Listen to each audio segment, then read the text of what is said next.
Good morning সবাইকে। আজকে আমাদের তমসতে দ্বিতীয় দিন। আমরা বেরিয়ে পড়েছি আফটার ব্রেকফাস্ট।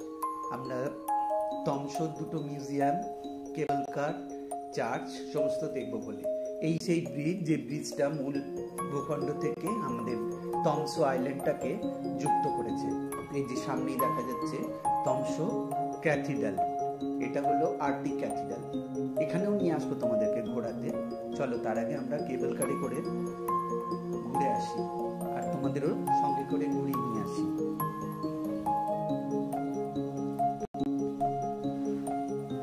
এই কেবল কারে করে আমরা এই সামনের পাহাড়ের মাথায় উঠবো, যেখান থেকে পুরো তমসো শহরটাকে খুব ভালোভাবে দেখা যায়। সবাই চলেছি আমরা কেবল কারে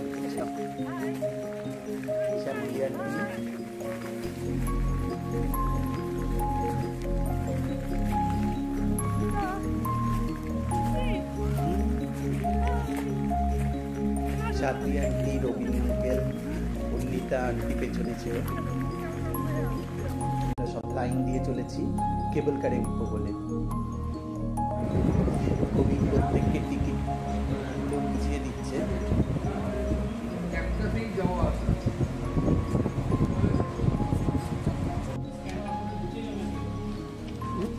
এটা স্ক্যান করতে টিকার থেকে একটু সাহায্য করে দিয়ে করো।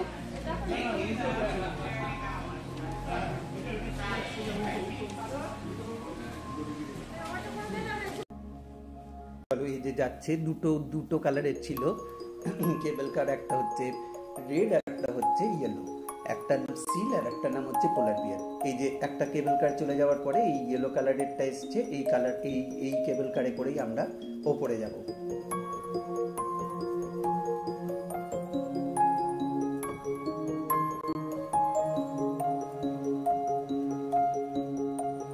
ক্যাপাসিটি হচ্ছে 28 জনকে এই কেবল কারের মধ্যে একসাথে 28 জন যেতে পারে।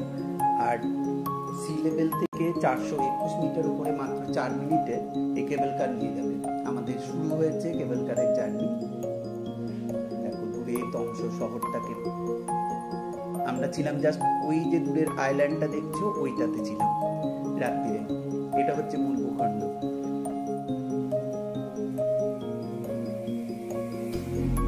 সবাই মিলে আনন্দ করতে করতে দূরে তমসো শহরকে পিছনে ফেলে আমরা উঠে চলেছি কেবল কারে করে।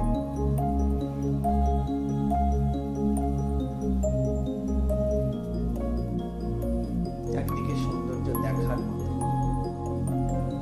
আর কিছুক্ষণের মধ্যে আমরা পৌঁছে যাব আমাদের ডেস্টিনেশনে। চলো এসে পড়েছি আমরা।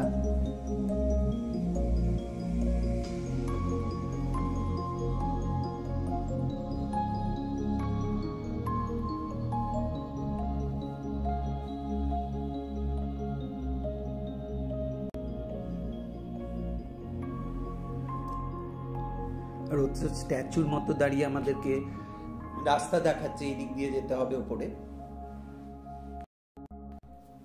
চলে বেরো ওপরে যাই, ওপরে গিয়ে ভিউটা একবার দেখি।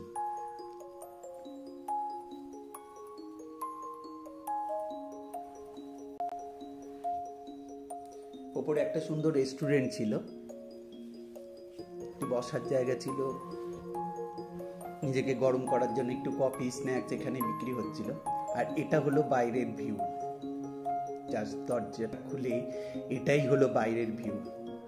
দেখে আমরা পাগল হয়ে গেছি এই ওপর ভিউ দেখে। সবার যেন মনে হলো ওপরে যাওয়ার পরে 25 বছর বয়স কমে গেছে। Sweet Taro taking a live video. যে যেভাবে পেরেছে সে সেভাবে রিল বানাবে বলে নাচতে আরম্ভ করেছে আনন্দে। এখানে মা, জুমনু আন্টি, অজন্তা আন্টি, এখানে অভিককেও ছাড়া হয়নি। অজন্তা আন্টি আর মা জোর করে অভিককেও নাচিয়েছে এখানে। ডক্টর কাকু, অজন্তা আন্টি, আমি আছি। আর পরে অবশ্য যোগ করেছে শ্যামলী আন্টি, আঙ্কেল আর ভাস্বতী আন্টি। আরও সবাই ছিল ছড়িয়ে ছিটিয়ে, সবাই যে যার নিজের মতো করে রিল তুলতে। সোমা আন্টি, বিপ্লব কাকু, বিম্পা, ওরা সবাই নিজের মতো করে ভিডিও করতে ব্যস্ত। উপরে গিয়ে সবাই যেন পাগল হয়ে গেছিলাম আমরা। তবে এই আনন্দটা আমাদের ক্ষণস্থায়ী ছিল। কিছুক্ষণ পরেই আমাদের একটা সাংঘাতিক রকমের দুর্ঘটনা ঘটে যায়। এই বরফের মধ্যে পা পিছলে পড়ে গিয়ে সাংঘাতিক রকমের হাতে চোট পায় শ্যামলী আন্টি আর স্বপ্না আন্টি। তবে ডাক্তার কাকু যেহেতু অর্থোপেডিক, উনি নানা রকমভাবে তক্ষুনি ট্রিটমেন্টটা শুরু করে দেন এবং হাতে রুমাল বেঁধে এবং হাতটাকে মাফলার দিয়ে ঝুলিয়ে ওনার কাছে যে মেডিসিনটা ছিল সেগুলো দিয়ে কোনো রকম করে। আর মানতে হবে শ্যামলী আন্টি আর স্বপ্না আন্টির ধৈর্য আর সহ্য শক্তি। এত কিছুর পরেও ওনারা আন্টিরা আমাদের সাথে পুরো ট্যুরটা কমপ্লিট করেছে। ইন্ডিয়াতে আসার পরে জানা যায় স্বপ্না আন্টির হাত ভেঙেছে আর শ্যামলী আন্টির তো অপারেশন করা হয়েছে, প্লেট বসাতে হয়েছে। মানে কি সাংঘাতিক যন্ত্রণা নিয়ে পুরো ট্যুরটা করেছে। আর ডাক্তার কাকু না থাকলে হয়তো সেটা সম্ভব হতো না। আর বলেছি না আমাদের সঙ্গে বৃষ্টি বরফ, তাই ওপর থেকে পুরো তমস শহরটা যে দেখবো সেটা আমরা দেখতে পাইনি।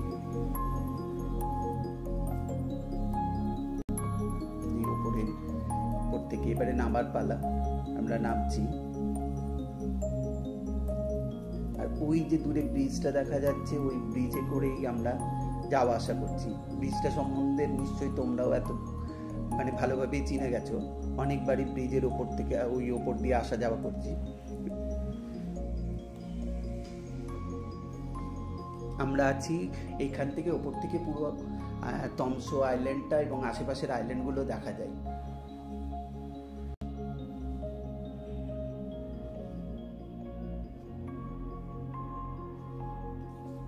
চলো আমরা নেমে পড়েছি নিচে। সোমা আন্টি মাকে টেক কেয়ার করছে। ওপরে অবশ্য অভি মাকে ধরে ধরে ঘুরিয়েছে, নামিয়েছে। আমি তো ফটো তুলতে ভিডিও করতেই ব্যস্ত ছিলাম। দূরে দেখা যাচ্ছে তমসো শহরটা।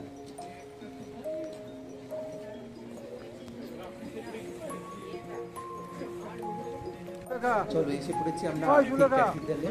এর আর্কিটেকচারটাও বেশ সুন্দর, অন্যরকম। এখানে আলো জ্বললে আরও অসাধারণ সুন্দর লাগে। কারণ মনোলিনার একদিন বলে যে ভদ্রমহিলার কথা তোমাদের বলেছিলাম, ওনার যে ভিডিওটা আমি দেখেছিলাম, উনি পোলার নাইট তখন চলছিল, সেই সময় 2টোর সময় অদ্ভুত সুন্দর লাগে লাইট অবস্থাতে উনি গেছিলেন এই চার্চে। খুব ভালো লেগেছে দেখতে।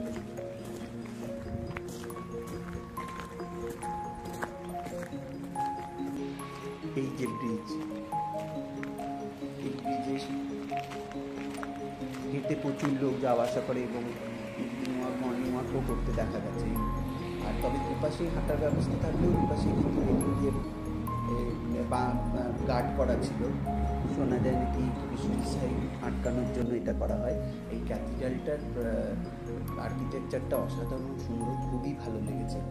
যতই না দেখছিলাম চোখ ভরে, আশা যেন মিটছিল না, এত সুন্দর।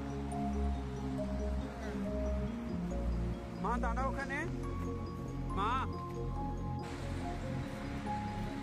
তবে এটাই আমার প্রথম দেখা চার্চ বা ক্যাথিড্রাল যেখানে ভেতরে ঢুকতে গেলে চার্চ লাগছিল। এখানে চার্জ ছিল 80 ক্রোন, মোটামুটি ইন্ডিয়ান কারেন্সিতে ওই 750-800 টাকার মতো। আমার দেখা প্রথম চার্জ যেখানে প্রবেশ মূল্য এইরকম রাখা হয়েছে।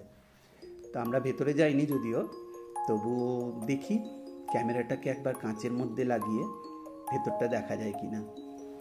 দাঁড়াও তোমাদেরও দেখাই ভেতরটার যতটা পারবো। এই যে এটাই হলো চার্চের ভেতরের। দূরে যে কাঁচের মিনার করা রয়েছে, ওটাতে জিসাস ক্রাইস্টের বর্ণনা করা হয়েছে। ওনার ঘটনা যেগুলো আছে সেগুলো আমি পুরোটা দেখাতে পারছি না অত ভালো করে। আমি বাইরে কাছ থেকে যতটা পেরেছি তুলেছি, তোমাদের দেখাচ্ছি। এটাই হলো এই আর্টি ক্যাথিড্রালের ভেতরের ভিউ। ফিরে এসেছি সিটি সেন্টারে। তবে আমরা যে মিউজিয়ামগুলো ভিজিট করেছিলাম সেই মিউজিয়ামগুলোর ভিডিওটা এখানে শেয়ার করলাম না, কারণ এটা ভিডিওটা অনেক বড় হয়ে যাবে বলে। পরের দিনে আমি মিউজিয়াম থেকে শুরু করব।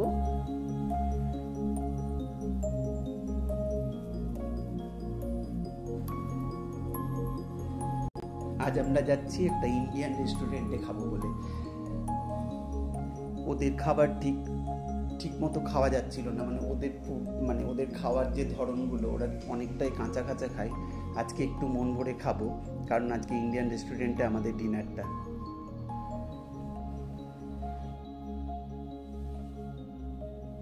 আবারও সেই রাস্তা, চেনা রাস্তা, যে রাস্তা দিয়ে আমরা আগের দিনে গেছিলাম। এই যে এসে পড়েছি আমরা ইন্ডিয়ান রেস্টুরেন্টে। তবে ইন্ডিয়ান রেস্টুরেন্টে এখানে বলেছিলাম না, এখানে প্রচুর ইন্ডিয়ান থাকে, এখানে প্রচুর ইন্ডিয়ানের সঙ্গে আমাদের আলাপও হয়েছিল, এবং রাস্তাঘাটে, শপিং মলে বা বাজার দোকানেও আমরা প্রচুর ইন্ডিয়ান দেখেছিলাম। আর এখানে ওদের ওখানকার লোকেরাও এসেছিল দেখলাম আমাদের ইন্ডিয়ান ফুড খাবার জন্য। চলো ভেতরে গেলে ওদেরকেও দেখতে পাবে।